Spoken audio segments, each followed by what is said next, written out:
Olá, pessoal. Agradeço todo mundo que está aqui. A gente vai falar sobre guetos e as desigualdades, né, e opressões. E estou muito feliz de estar aqui. Sou muito fã do trabalho.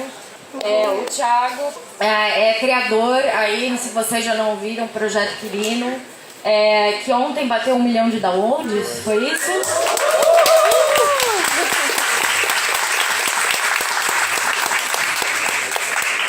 É um podcast maravilhoso que eu recomendo. Mas antes o Thiago já tinha feito Vidas Negras, muito também pela Novelo com a Spotify. E antes ele estava era no Globo, né? Com Negra Voz. E tá aí também vencedor do Prêmio Vladimir Herzog em 2020 em produção jornalística em áudio, o 5º episódio do Negra Voz. E depois ganhou também com Vidas Negras. É um dos diretores da Associação Brasileira de Jornalismo Investigativo, Abrage, que eu conheço bem também, porque, enfim, amigos também trabalharam lá. Trabalhou no Globo antes de ir para a Rádio Novelo. Enfim, o currículo é muito grande, eu vou cortar aqui para apresentar o nosso próximo convidado, que é o Ale Garcia. Maravilhoso.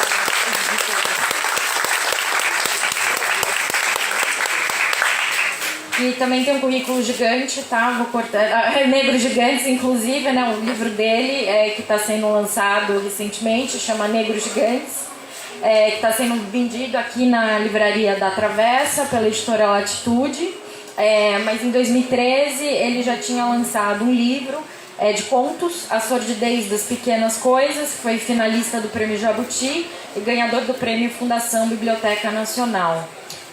Hoje ele é apresentador do Omelete, tem vários podcasts aí também, Negro da Semana, Driver Funk Soul, tem um canal no YouTube, vários também aí títulos aqui, também vou cortar, pra gente falar, né, sobre o tema da mesa mesmo. Estou muito feliz de vocês estarem aqui, agradeço demais. E essa mesa, na verdade, né, por que a editora Tábua está fazendo essa mesa, né? A gente pode estar se perguntando. Porque muitas das estruturas de opressão, não sei se vocês sabem, obviamente a editora Tábua é bem militante na questão da causa palestina. Então, muitas das estruturas de opressão que a gente pode ver ali na Palestina, dentro da Palestina ocupada, se repetem em vários outros contextos, inclusive aqui no Brasil, com outras populações, inclusive as populações negras e as indígenas, e por isso que a gente usou essa ideia do gueto, porque tem muito a ver com um livro que a Tábua lançou recentemente, do Elias Huri, que está ali, Meu Nome é Adam, que fala dessa criação desses guetos na Palestina. Então a gente queria expandir essa discussão da Palestina para outros territórios mais conhecidos, como o Brasil. E eu queria começar, e guetos em vários sentidos, né? Não só físicos mesmo, territoriais, geográficos, mas simbólicos também, que eu acho que são temas que o Thiago e o Ale trabalham bastante. O Thiago nessa pesquisa histórica de recuperação desses personagens, dessas vozes silenciadas pela nossa história. O Ale na literatura e também um trabalho que ele faz com cultura pop também, que é muito importante, né? A gente não pode ter preconceito com cultura pop, porque influencia muito no nosso imaginário. Então, eu queria começar perguntando para vocês como é que vocês veem essa criação, como, na verdade, quebrar essa barreira, né, da ideia de gueto. Porque se a gente for pensar, às vezes, na academia, a professora Inaê Lopes fala isso, a Ana Maria Gonçalves também, que eu entrevistei recentemente, que não existe história negra, né? Não é para cair nesse gueto, né? Que é um gueto ali simbólico da academia. Como é que as suas pesquisas para o podcast fazem ultrapassar essa barreira desse gueto para entrar no cânone, vamos dizer, e o Ale também em termos da própria literatura, né? Porque o que você escreve, se a gente falar em literatura negra, a gente só cria um cantinho para literatura, ou então, youtubers negros, né? E fica sempre aquela coisa e não conversa. Aí nunca vai ser a ideia de universal, né? A ideia de universal vai continuar sempre sendo a branquitude, né? Então, se vocês pudessem comentar isso, agradeceria. Perfeito. Boa tarde. Obrigado pela presença de todos. Aqui uma satisfação estar aqui junto. Eu acho que eu queria começar porque eu nasci num gueto. Eu sou de Porto Alegre. Eu nasci em um lugar chamado Restinga, um bairro que foi criado para colocar para bem longe as pessoas negras e pobres que vinham chegando em Porto Alegre nos anos 60, 70. A criação da Restinga é muito próximo do que a gente vê da criação da Cidade de Deus, no Rio de Janeiro, que nós vimos inclusive no filme Cidade de Deus e na obra do Paulo Lins. Foi realmente um lugar para levar para o extremo sul da cidade aquelas pessoas mal vistas pela elite local daquele momento. E eu cresci nesse local depois de meus pais comprarem uma casa e financiarem ela pelo sistema habitacional da cidade, tendo uma noção que eu estava num gueto muito cedo, mas tendo uma noção que eu estava num lugar muito empoderado em relação à negritude. Foi uma comunidade negra que me fortaleceu, e ao estar lá e crescer com meu pai, que era um secretário de escola, ele trazia muitos discos para casa de música negra e muitos livros também.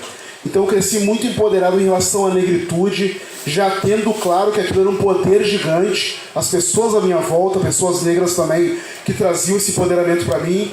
Lá é a sede da maior escola de samba de Porto Alegre. Isso serviu para me fortalecer como pessoa e ter certeza da nossa excelência. E foi fundamental para estar aqui hoje e para construir essa minha narrativa que é focada em cultura negra. E para responder um pouco a pergunta da Paula também, trazer a questão de mostrar a universalidade da cultura negra e da nossa presença.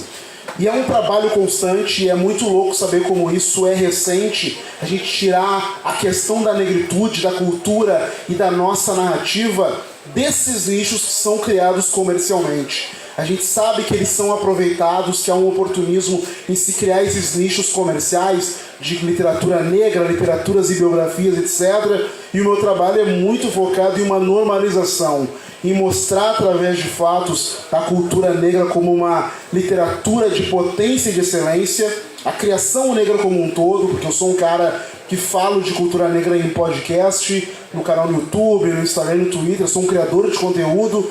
E a minha função realmente é mostrar a excelência e a nossa contribuição social ao longo dos anos. Mostrar que tudo que a gente vivencia, que a gente admira hoje, é fruto de uma construção diaspórica, né? Que os negros construíram através das suas criações, tudo que a gente consome e adora hoje. E para isso, através de uma mostra que não se pode contestar, trazer a naturalização, trazer realmente algo que você não pode discutir sobre a importância, a excelência e a contribuição que a gente tem socialmente. Esse é o meu trabalho, então, é realmente vir do gueto e fazer com que nós escapemos de lá, para que a gente deixe de ser esse nicho realmente em livrarias, na constituição social e cultural, em que a nossa cultura é consumida através desse olhar engavetado. Nós somos maioria na população brasileira e é importante saber e ser naturalizada a nossa presença, e esse é o meu grande objetivo, na verdade, com todos os meus trabalhos e todas as plataformas.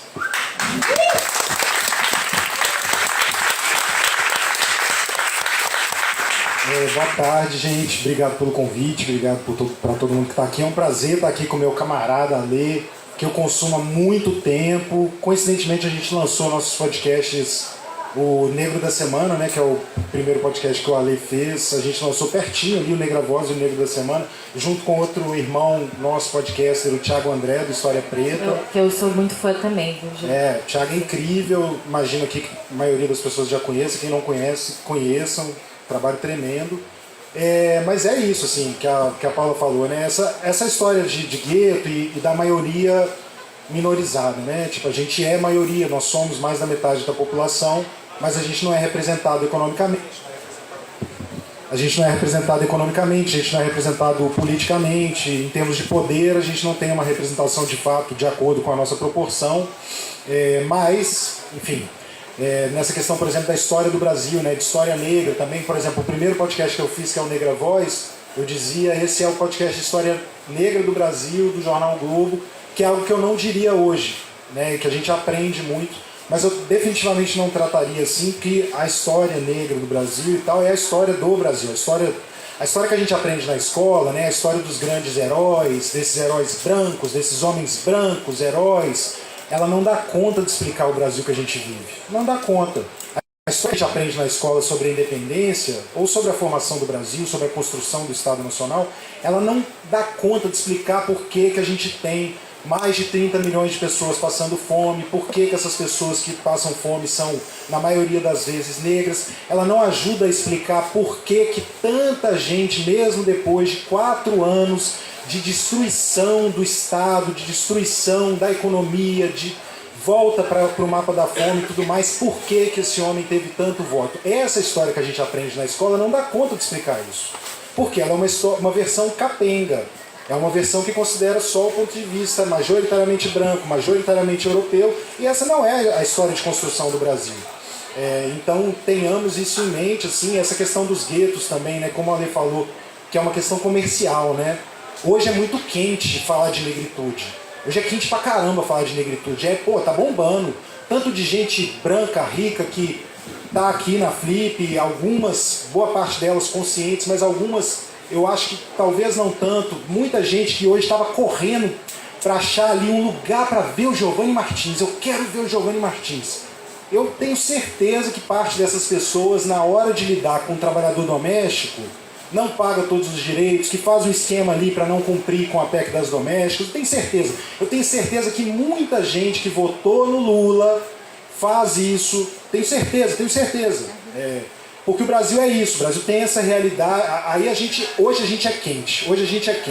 A gente salvou a literatura nacional, como a gente salvou lá nos anos 60 com Carolina Maria de Jesus, vendendo milhares de cópias ali, superando aqueles autores brancos, homens brancos, todos ultrapassados. Carolina Maria de Jesus chega a dar a oxigenada no mercado. Nos últimos anos a gente está fazendo isso de novo com Giovanni, com Djamila, com Eliana Alves Cruz, que ontem ganhou o Jabuti, com, enfim, uma série de escritores, com Ale Garcia, enfim. A gente está salvando de novo o mercado editorial e é isso, assim, a gente tem que ficar atento, como o Ale já falou aí, que a gente está sempre atento, que hoje a gente está quente, mas daqui a pouco o mercado vai esquecer da gente de novo, que é isso que o mercado faz.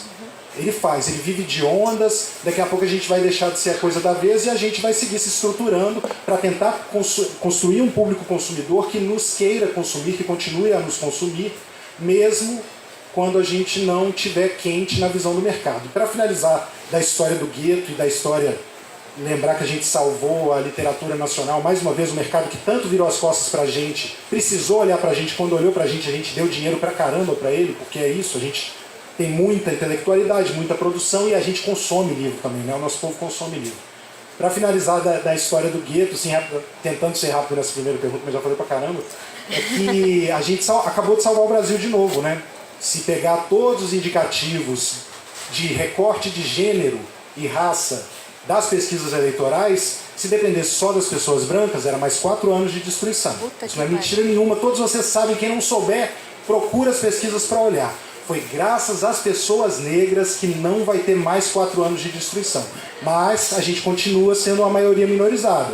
Mas por pouco tempo. A gente vai, enfim, não sei quando, mas a gente vai virar essa onda aí, já está virando, né? Graças às políticas de ação afirmativa e tudo que tem sido feito desde então.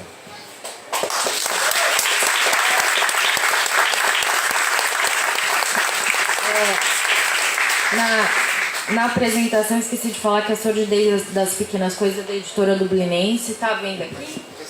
Vai ser relançado? Vai ser relançado. Ai, que maravilha. Edição especial nova. Estou muito feliz. O Dublinense tem um trabalho maravilhoso. Vai ser nova edição aí. Ótimo. Então, já que a gente já comentou aqui do livro, eu queria comentar também, já fazer um gancho para um livro da Tábua, que é um livro de poemas com autores de Gaza. E porque o imaginário que a gente tem de Gaza, que na verdade é um grande gueto, né, uma grande prisão ali ao ar livre, é que a gente vê uma ideia de muita violência ou só de miséria, enfim, a gente terra arrasada.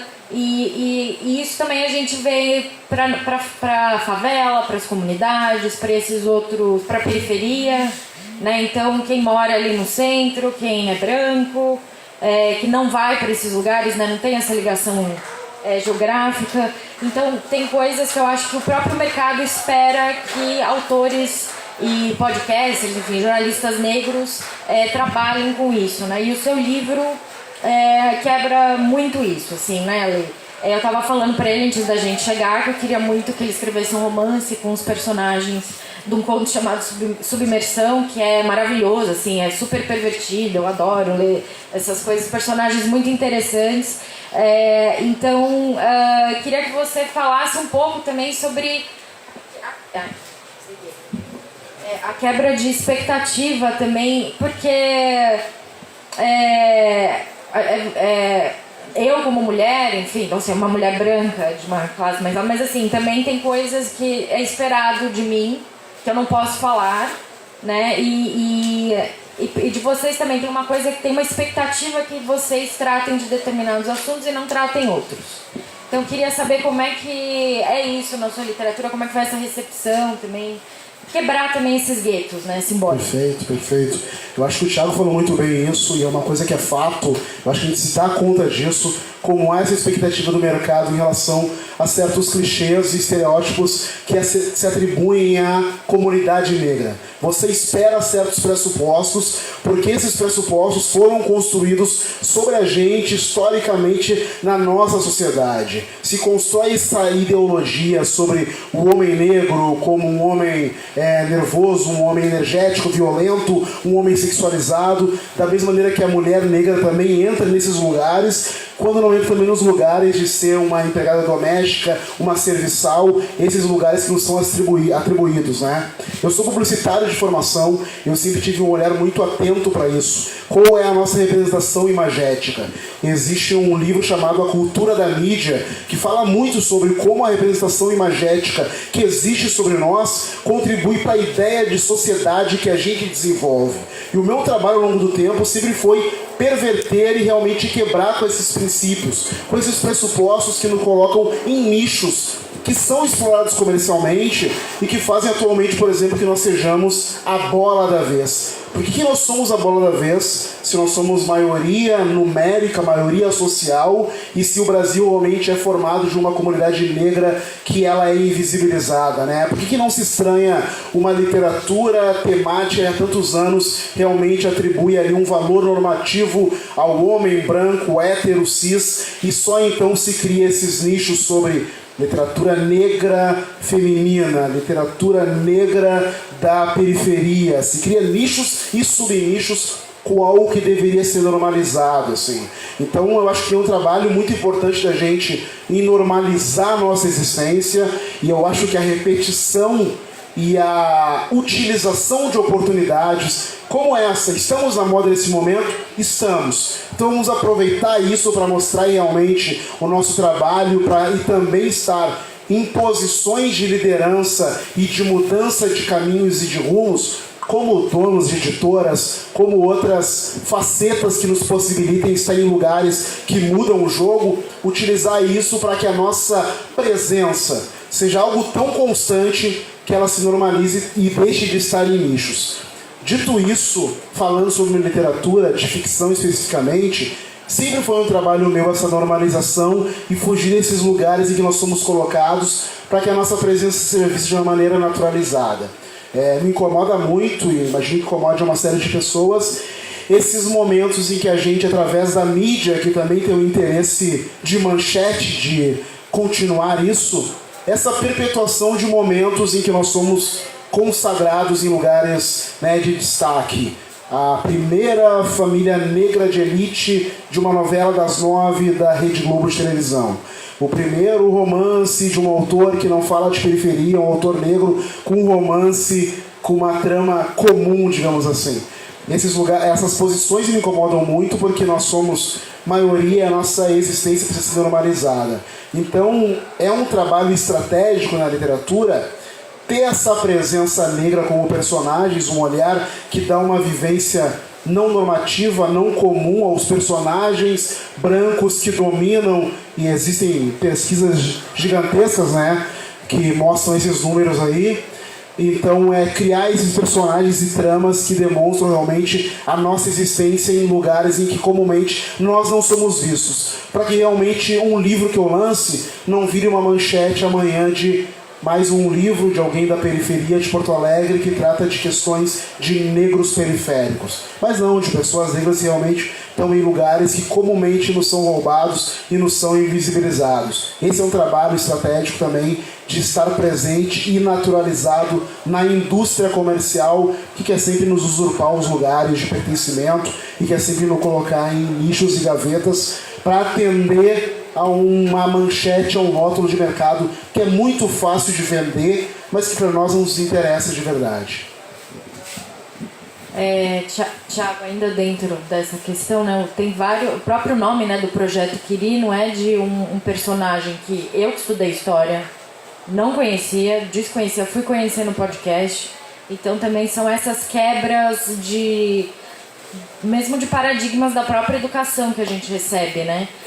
Outros episódios que eu acho que são muito importantes é a história da Maria Firmina dos Reis, e um dos meus preferidos de Vidas Negras é o do Grande Otelo. Também, quando eu ouvi a história do Grande Otelo, era um gênio, e eu conhecia ele como aquela figura estereotipada da escolinha do professor Raimundo e de alguns filmes do Oscarito que eu via quando era criança na TV Cultura, assim.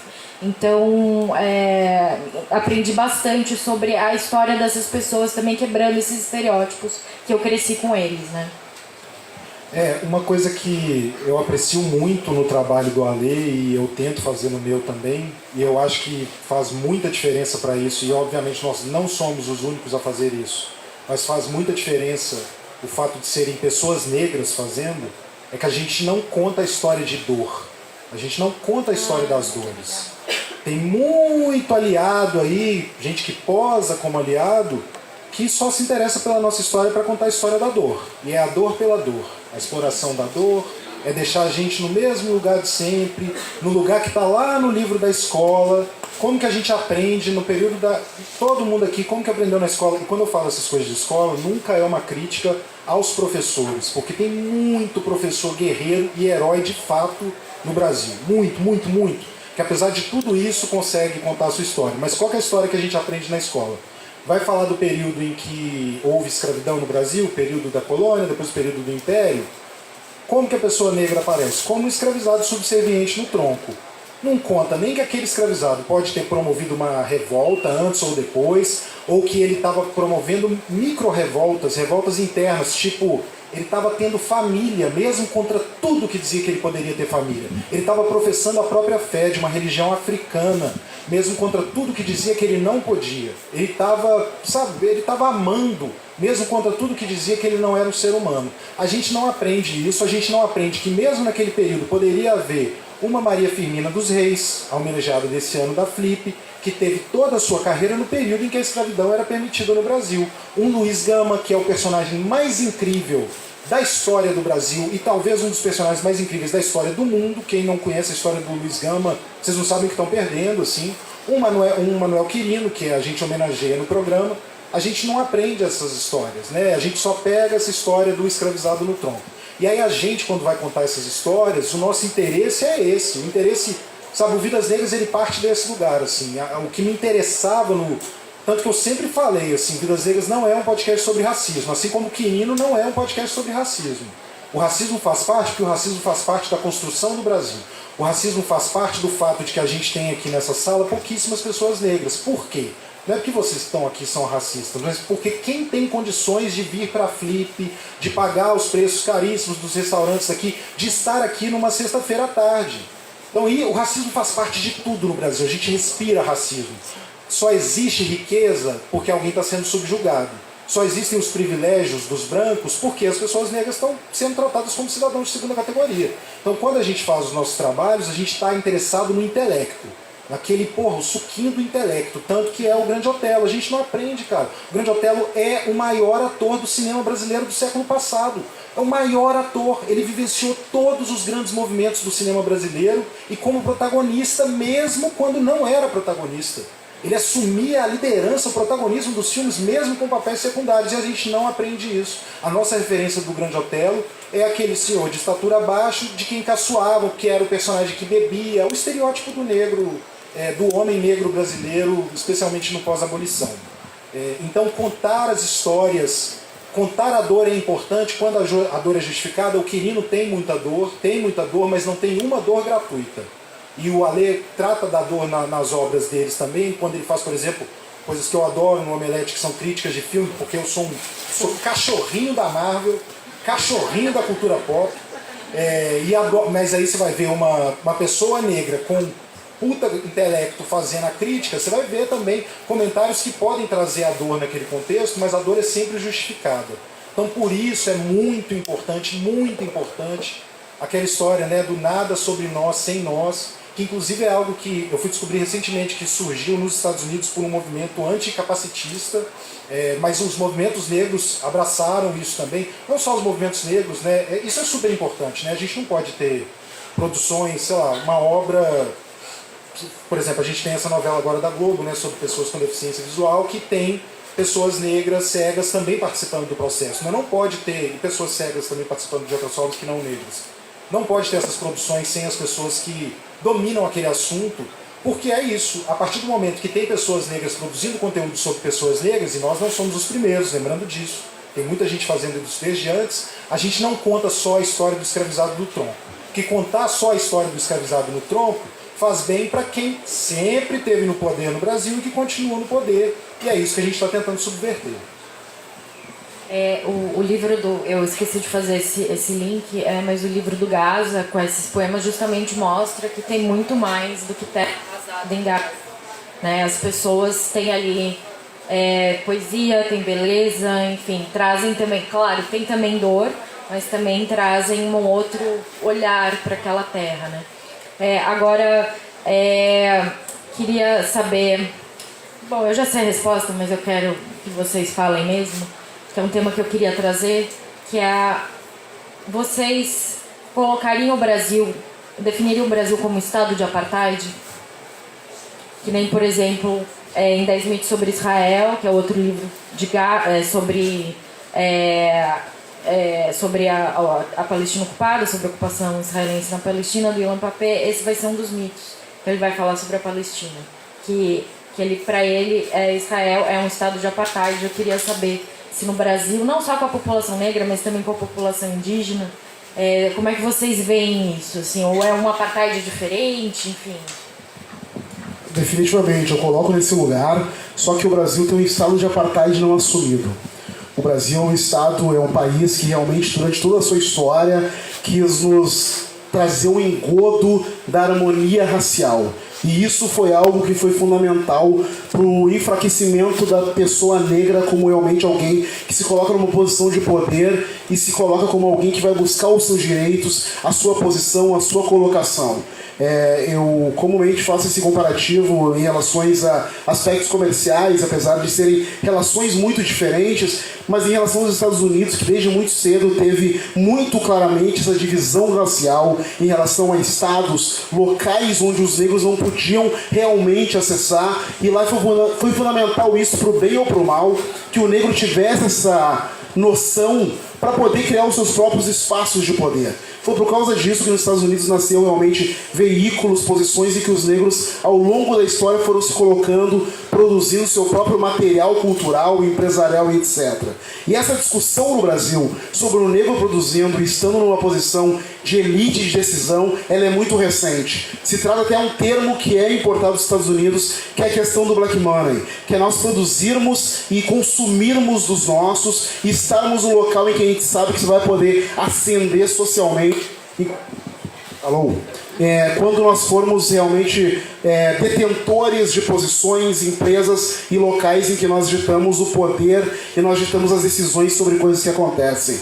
Eu analiso muito essa questão sobre o ponto de vista cultural também, como o Thiago falou, por ser um crítico de cinema e de série no Omelete, há um interesse muito grande, e os algoritmos mostram isso cada vez mais, pela produção cultural negra, essa existência, e agora, felizmente, com plataformas diversas, a gente pode ter produções, diretores, atores, produzindo a nossa própria história, e isso só vai ser fundamental, e é fundamental, quando nós contamos a história do nosso ponto de vista, né? A Beyoncé é uma pessoa que fala, nós precisamos ser dono das nossas narrativas. E ser dono das nossas narrativas implica ser dono de narrativas não somente nas produções de cultura, no livro, no entretenimento, mas também nas produções comerciais. Nós sermos donos de empresas, sermos donos de locais de detenção de poder para realmente nos mostrarmos em destaque e sermos donos daquela construção imagética sobre nós mesmos, em que nós escolhemos não nos mostrar através da dor, mas escolhendo esse olhar, como o Thiago fala,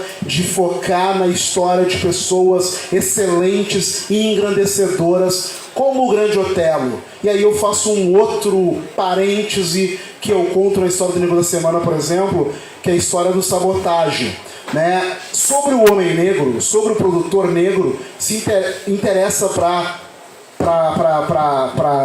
construção imagética convencional, se criar esses nichos em que ele está. Então, sobre o homem negro que produz culturalmente na música, no hip hop especificamente, que é o caso do Sabotagem, se interessa essa figura desse homem periférico que ali tirou o seu lugar, e não de um homem que teve que se erguer através de uma condição que ele estava num primeiro momento envolvido com a criminalidade, e através da sua arte ele pôde mostrar quem ele era, né? Então, você escolher a sua narrativa, escolher sobre qual ponto de vista você conta a história, isso é uma escolha que faz muito sentido em relação à imagem do país que a gente quer construir, em relação a esse país que a gente quer mostrar. E isso é fundamental para a gente ter noção de quem nós somos e realmente desfazer com esse apartheid que ele é imiscuído, mas que ele existe fortemente porque ele quer perpetuar a nossa existência em lugares que são vantajosos para aqueles que detêm o poder no país.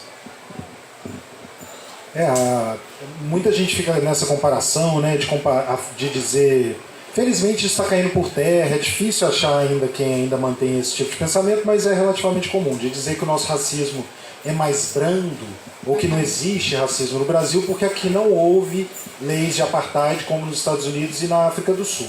Só que aqui o nosso apartheid se dá na prática, né? De novo, lembrando do exemplo que eu acabei de dar, olhar para essa sala, quantas pessoas negras estão aqui.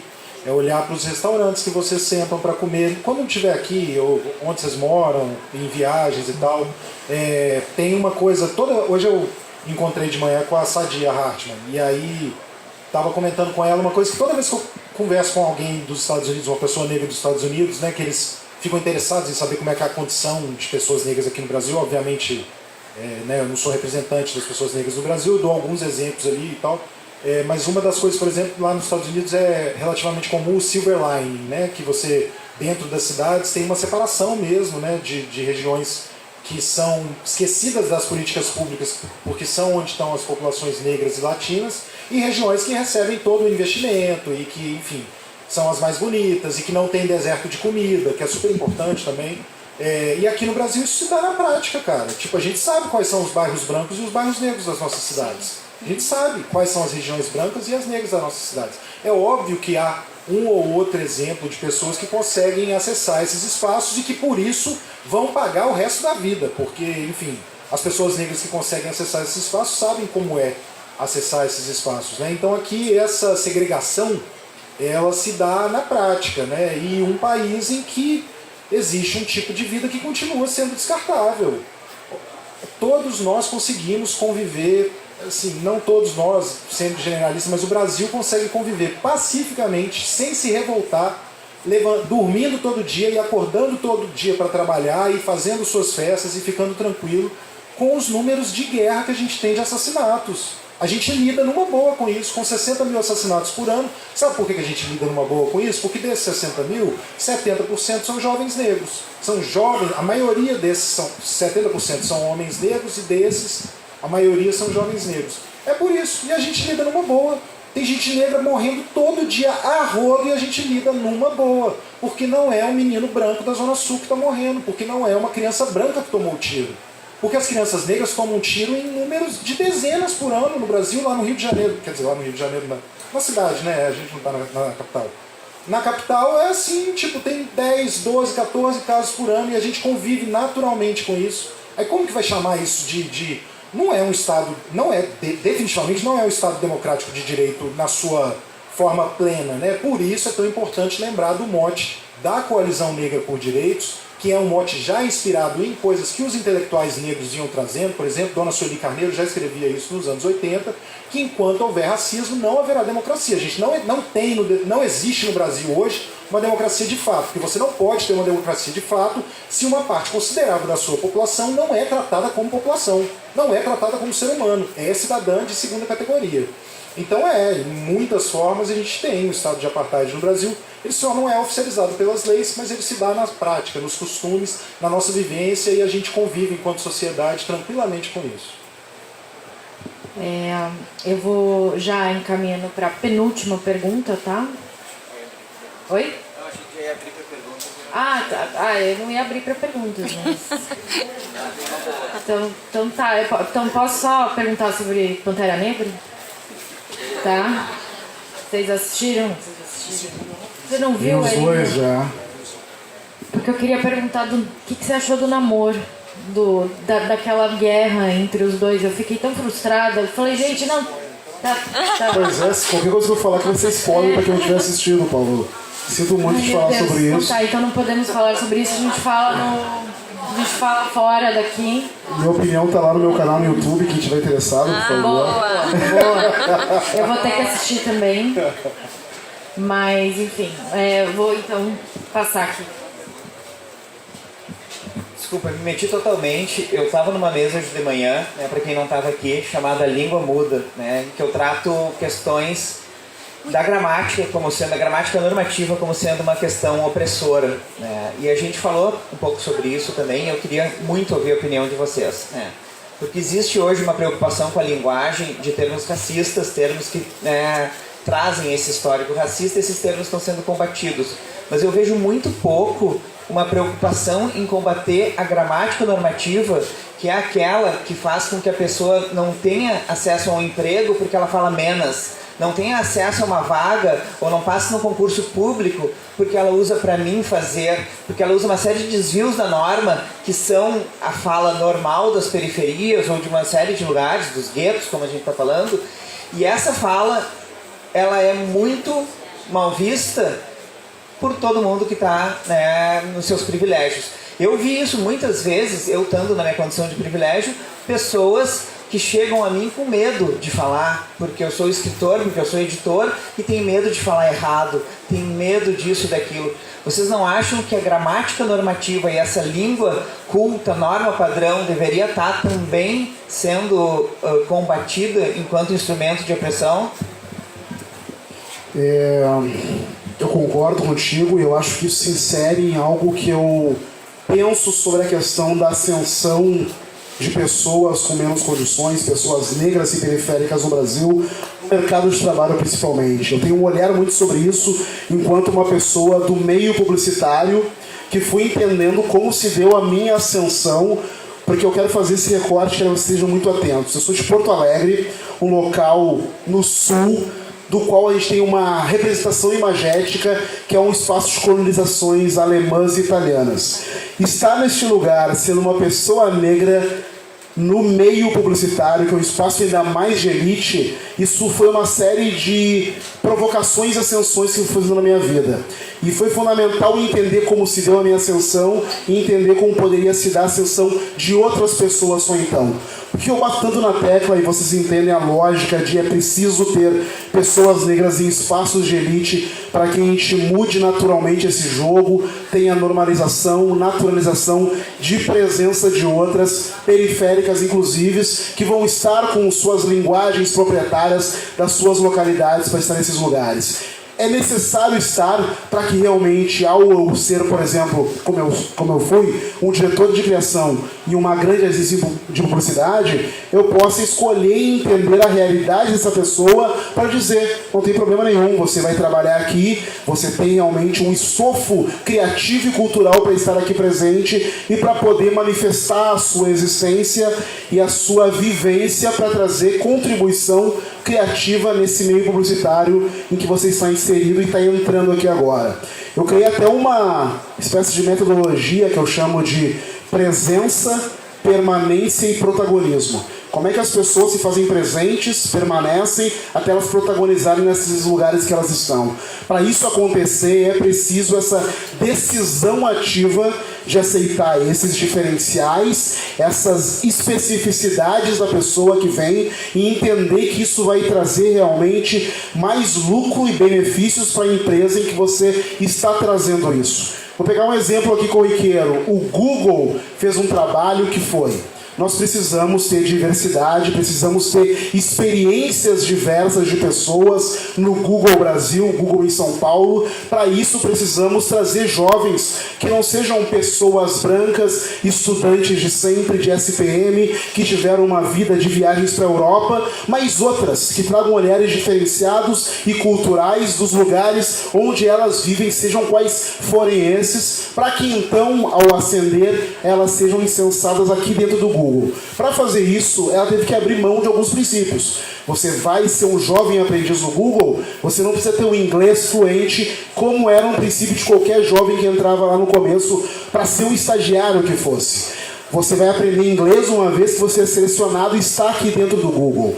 Ter essa manifestação e essa decisão de ter estratégias muito claras, de entender, respeitar e assumir essas diferenças que são culturais e naturais das pessoas, é só isso que vai mudar e vai fazer com que a resposta do HOSP possa, por exemplo, ser respondida. Entender que uma pessoa vai falar com vícios de linguagens próximos da periferia em que ela se criou, mas isso não vai desfavorecer um engrandecimento cultural, um engrandecimento que ela tem e a riqueza que ela tem como pessoa e que vai trazer um olhar diferente para um problema que a empresa ou que o setor qualquer que a pessoa está se inserindo tenha. Porque pessoas com vivências iguais vão trazer soluções iguais para os problemas. É preciso trazer pessoas com vivências diferentes para novas soluções para problemas que nós temos. E problemas, diga-se, todos eles, desde realmente dentro de empresas com seus processos e negócios, como mesmo em espaços culturais, como trabalhar numa editora e entender que você contratar um jovem negro com vícios, digamos, linguísticos da região periférica em que está inserido, pode trazer um olhar muito diferenciado para trazer outros autores, por exemplo, que vão engrandecer o catálogo daquela editora, porque a vivência dele aponta isso e não a vivência daquele jovem branco com as mesmas referências de sempre, de todos os jovens brancos que dominam o mercado literário, eu vou ser específico, porque o mercado literário é um mercado heteronormativo, branco, europeizado. Então é preciso realmente um olhar com as culturas e especificidades de cada pessoa, isso se modifique. É importante a gente ficar sempre atento a isso, porque essa é uma forma de exclusão. A gramática pode ser usada como uma forma de exclusão e geralmente é. Então a gente ficar atento também, sabe? Todo mundo que está aqui, eu imagino que tenha uma mente progressista, né? A gente luta por um mundo melhor, a gente acredita na possibilidade de um mundo melhor. Então se policiar de pensar naquela vez que você fala assim, pô, fulano não sabe nem escrever direito, até quando você está falando mal de alguém branco com poder, sabe? Lembra disso, que isso pode ser usado e costuma ser usado contra todo mundo que se quer excluir. Aí tem muita, aqui eu de fato concordo, não está... Essa discussão ela não é maximizada, ela ainda não chegou, ela não está no mainstream como deveria, mas tem bastante gente estudando isso. Por exemplo, tem um livro que eu recomendo para vocês lerem que chama Racismo Linguístico, do Gabriel Nascimento, que é um pesquisador, professor universitário da Bahia, que ele trata muito sobre isso. E assim, então, lembrar é uma forma de exclusão, o mercado de alguma forma tem abraçado isso também, o próprio Giovanni Martins, Sucesso Editorial, o Giovanni tem a sua forma própria de escrever, e ele tá ali, e é isso, bicho, é o jeito que fala, é o jeito que escreve, e é o jeito que se comunica, e por isso também que faz sucesso. Carolina Maria de Jesus já fazia isso, Conceição Evaristo faz isso, mas o mercado demorou muito tempo para admitir ela. Mas lembrar, gente, que educação formal é importante, é muito importante. A gente, povo negro, sabe a importância disso demais da conta, só que não é garantia de inteligência. Porque a educação formal, o Sérgio Moro tem. O Sérgio Moro tem. A educação formal, aquele tanto de médico, defensor de cloroquina e antivacina, eles são considerados pela nossa sociedade como os mais inteligentes. Passar em concurso para o nosso povo, para quem batalha pra caramba e tal, é uma coisa importante? É. Mas passar em concurso para essa galera aí, o cara ser inteligente e passar em concurso não significa que ele é inteligente, não. Tem muita gente que é e tal. Mas vamos lembrar que esse tanto de médico, esse tanto de juiz vai ler decisão em primeira instância no Brasil, para vocês verem as coisas antiquadas e bizarríssimas que juiz escreve em decisão no Brasil. E juiz pela sociedade brasileira é entendido como Deus, como autoridade, como alguém inteligente. Ah, passou num concurso. Esses médicos todos estudaram pra caramba. Foram os primeiros de suas turmas. Por quê? Porque nasceram com tudo posto, com um monte de apartamento já na família, não precisava fazer nada, a não ser lá ficar, enfim, fazendo o que quisesse a tarde inteira e estudar para o concurso e passou. Dá para chamar essas pessoas de inteligentes? Eu não, eu prefiro ficar com a minha avó, sacou? A minha avó era inteligente pra caceta, não teve formação superior, mas resolvia todas as tretas, empreendedora, fazia as viagens dela, os corre dela lá pro Paraguai, trazia muamba, vendia muamba lá nos fundos da casa dela, lá no meu bairro de BH. Isso pra mim é inteligência. O Sérgio Moro não é inteligência. O médico cloroquiner não é inteligência. E a questão da... A gente precisa valorizar isso que vem da gente, o nosso jeito de falar. Por isso que eu falo desse jeito, por isso que eu faço questão de deixar nos podcasts que eu faço os meus maneirismos, a forma como eu faço, como mineiro, que eu como plural das coisas e eu acho isso lindo. E um exemplo maravilhoso disso que comunica tanto é uma frase da Conceição Evaristo que está no Olhos d'Água, né, o livro dela que foi finalista do Jabuti, coletânea de contos, e que ela tem a frase que resume por que num país que escravizou o nosso povo por mais de 300 anos, que foi vergonha mundial, no mundo já não se escravizava, o Brasil manteve, as elites brasileiras mantiveram. Aí a gente, enquanto povo negro, forçou esse país a acabar com a escravidão. Finalmente, a gente forçou. O país estava à beira de uma guerra civil. Aí depois disso, esse país, como Estado, decide nos eliminar. Eles decidem nos eliminar. Ele decide nos matar das mais diversas maneiras possíveis para branquear a nossa população. E isso ficou evidente em vários momentos em leis da nossa história e ficou evidente, por exemplo, na pandemia, quando o Bolsonaro escolhe que não haja vacinação, escolhe que as pessoas sejam incentivadas a não ficarem em casa.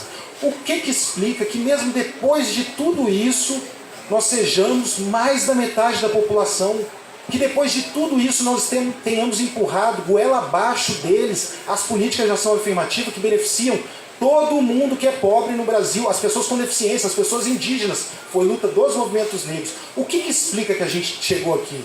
Aí eu cito Conceição Evaristo escrevendo do jeito que ela fala. Eles combinaram de nos matar, a gente combinamos de não morrer.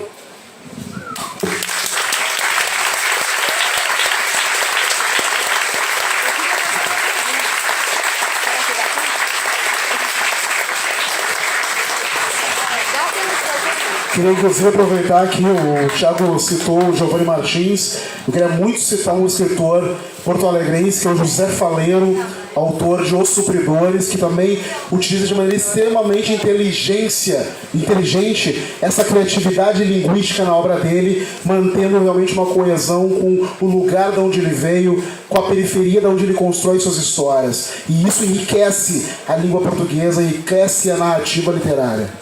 Gente, só mais uma pergunta. Não vai dar pra fazer. Não? Não vai dar, eu faço depois. Tá. Então tá, gente. Também depois disso não tem mais o que falar. Agradecemos. Thiago, muito obrigada.